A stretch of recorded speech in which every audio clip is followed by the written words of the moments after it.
What's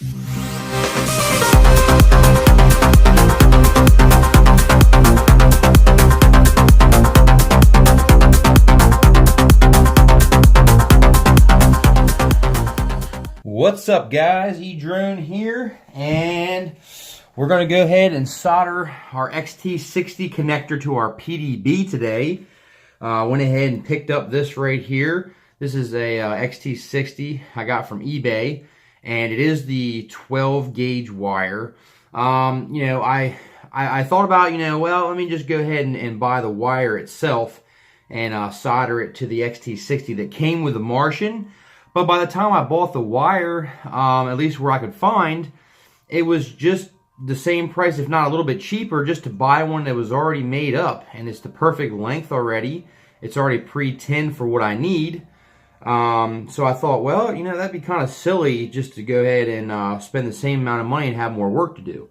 So I'll put a link down in the description for this wire that's already connected to the XT60. So all we're going to have to do today is solder the power wire, which this is the length I prefer, because what I'll be able to do actually is run a zip tie right here on the frame to keep the stress off of the PDB, and then this will actually bend up to connect to our battery because it's going to be a top-mounted battery.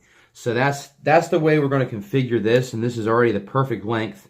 What I'm actually going to do is I'm going to strip these wires just a little bit more so that I can actually mount these the same length as these cutouts are, and then we will solder this right on in to our PDB. So the first thing I need to do, guys, is I need to strip this wire just a little bit more. So we're working with 12 gauge wire here. Let me get my strippers here. And we're just going to cut back just a little bit more of this sheathing. There we go. And once you get it stripped, it'll actually just come right off. Just like that. And you can see these have already been pre-tinned, but we're gonna go ahead and put a little bit of solder on them as well. And we're going to go ahead and strip the negative terminal just a little bit. And as far as I can tell, guys, this wire sheathing is actually silicone, so it's very nice and flexible. And this is going to give us that perfect length. As you can see right there, this is the perfect length to go ahead and put this wire right in our PDB. And we're going to solder it in just like that and give a nice good connection there. So we're going to get a nice good solder connection right on there.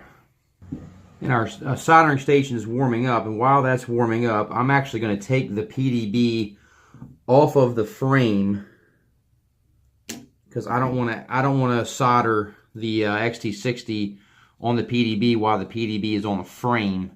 I want to actually remove the PDB from the frame.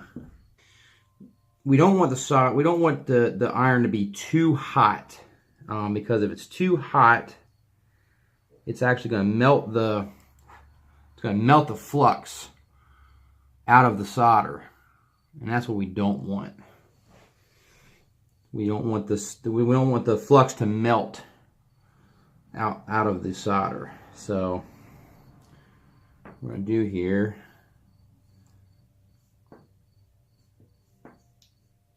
try to bend these up and go ahead and heat this wire up.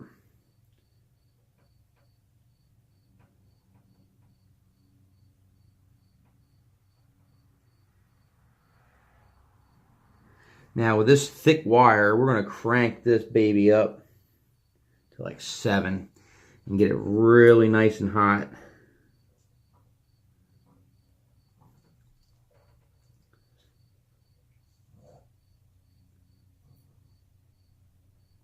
And what we want is we want it to get hot enough to transfer the heat to the actual wire so that we can actually get the solder, you see that, to actually melt right to the wire for a nice tin right there. And I can feel the wire itself nice and hot. So the heat's transferring very nicely from our iron. I'm gonna do the same thing with the red wire. I'm gonna heat it up. And once it gets hot enough, there we go. It's starting to get hot now. And now we can tin.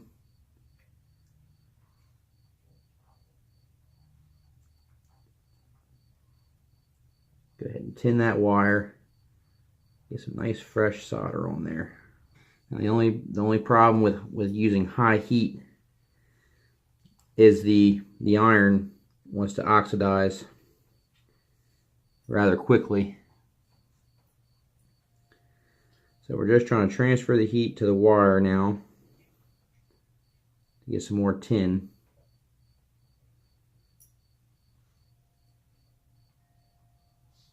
And it's almost there. You see it slowly starting to melt. There we go.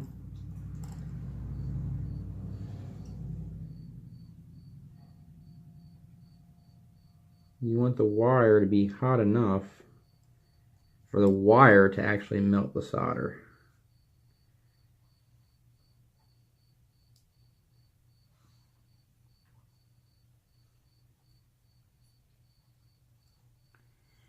Alright, so now I'm going to turn it back down to like 5.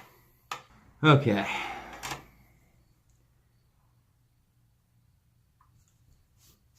So that seems to be nice and hot there. Now we need to do is get this lined up with our PDB.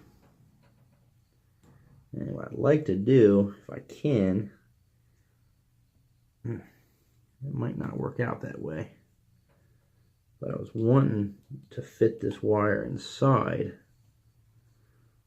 the little notch there. See that? Got like a little notch cut out. If you were to use the XT60 connector without any wire, there we go. So we got the ground in there. Got our ground in. Make sure that looks good on the bottom. So now what we need to do is we need to add some solder to our ground. So get this lined up here. If I can get this lined up. There we go. Yeah, and then once I get the solder on here, it's going to look very nice. So go ahead and get our tip cleaned off.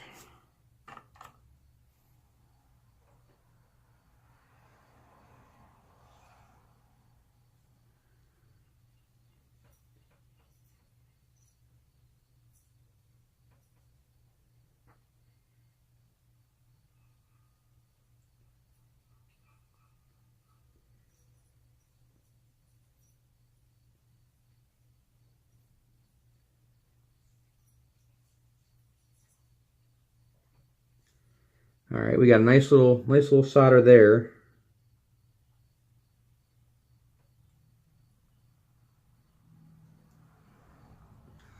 Turn it up a little bit more, just because I want to be in and out. I don't want to be hanging around putting a lot of heat to this PDB.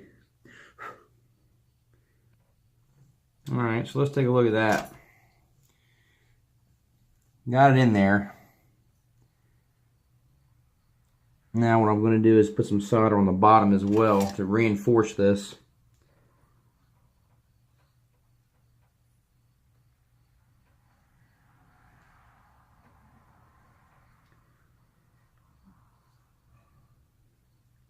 It's taking a ton of solder to fill this gap.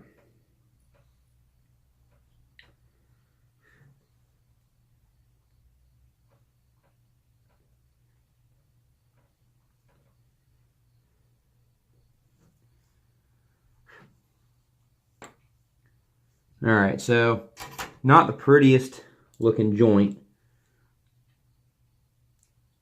but we got it on there.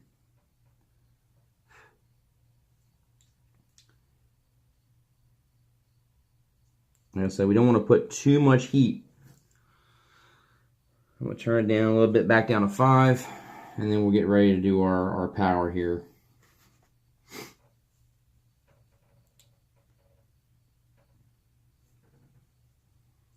We need to be nice and hot so that the heat transfers.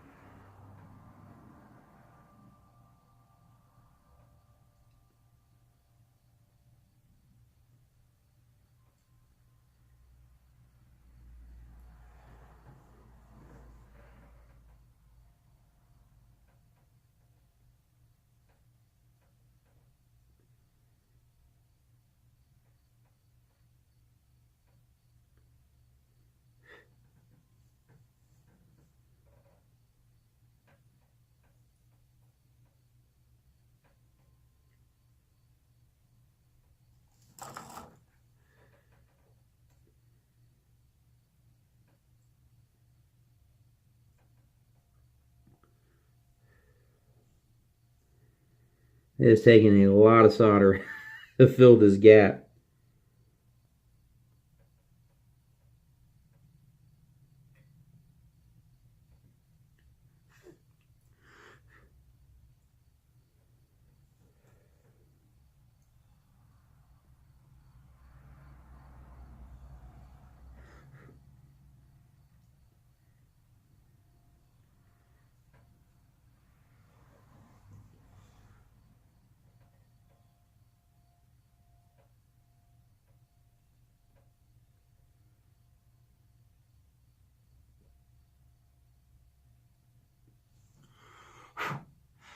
Okay. So we got our joint on there. Let it cool off a little bit. And now we need to add some to the bottom. Not the best looking soldering job, but these are really thick wires, and it just takes a ton of solder to fill this up. So we're going to add some on the bottom here.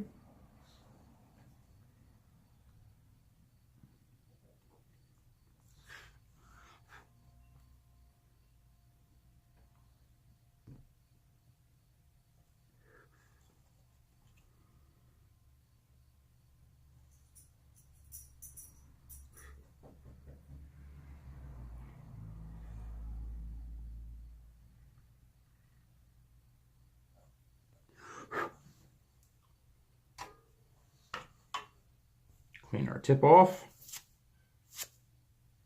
Use a wet sponge there. So, like I say, guys, it's not the best looking soldering job, but it is my first. I mean, really, and the PDB is quite warm, so it's been transferring a lot of heat. But they're definitely on there. I mean, they're not coming off. So they're making good contact. They're not touching. So none of the solder is bridged between the positive and the negative. But that's how we get better, guys. You know, we just have to do it. Just have to get in there and just have to do it. But when these take a ton of heat when you're heating them up, just keep that in mind, that they do require a lot of heat because they're so large.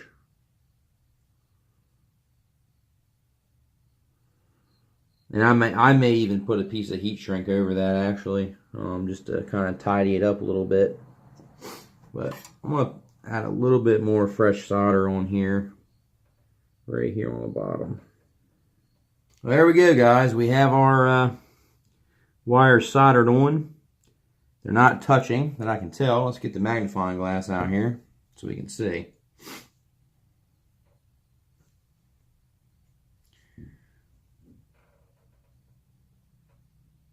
Definitely don't see any solder bridged between the two pads, because that would not be good.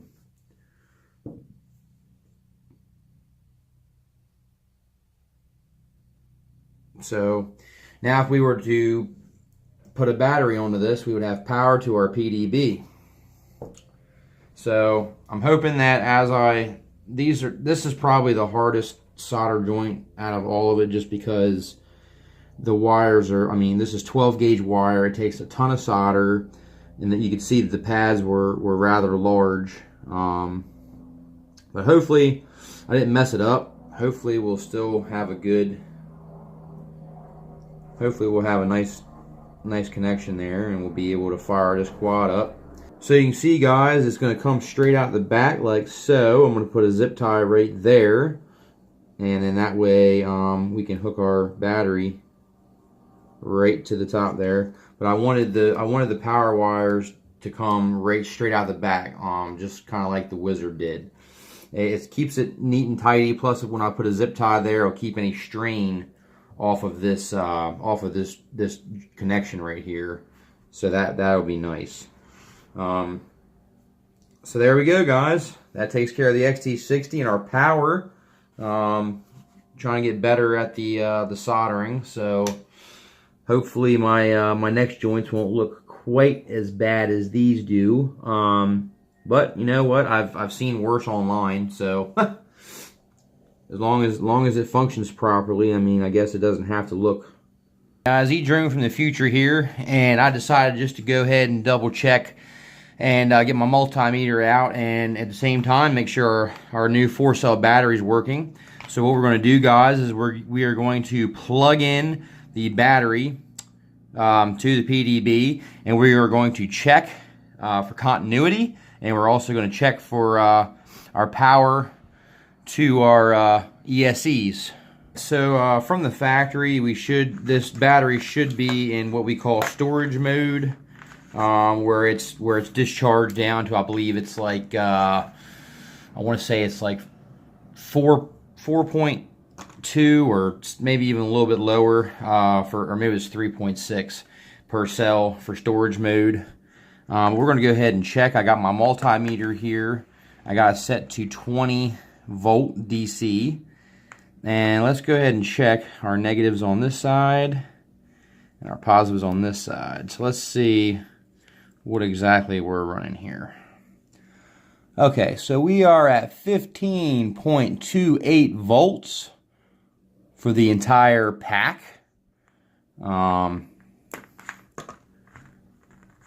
that's good. So our battery has got power from the factory.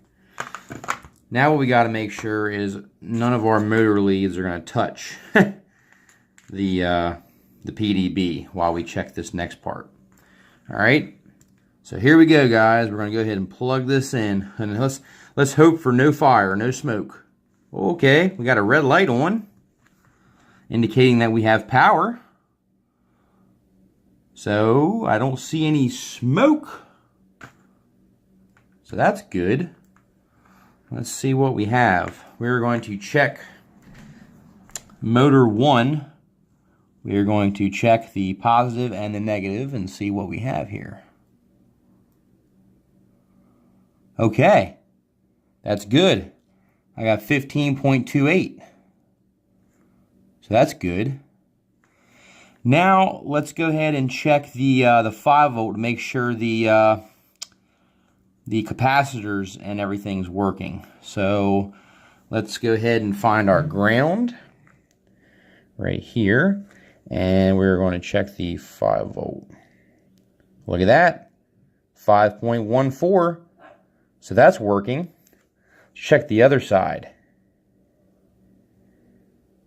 Yep, 5.14. So our filters are working. So that's good.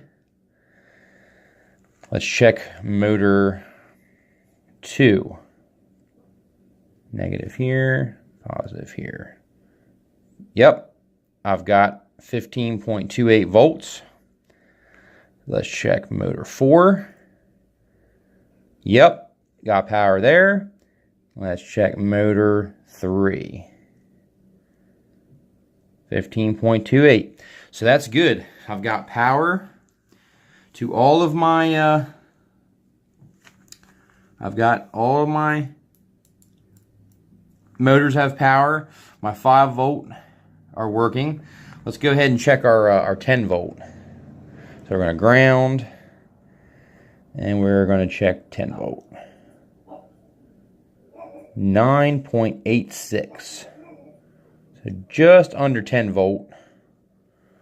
So that should be fine. Okay.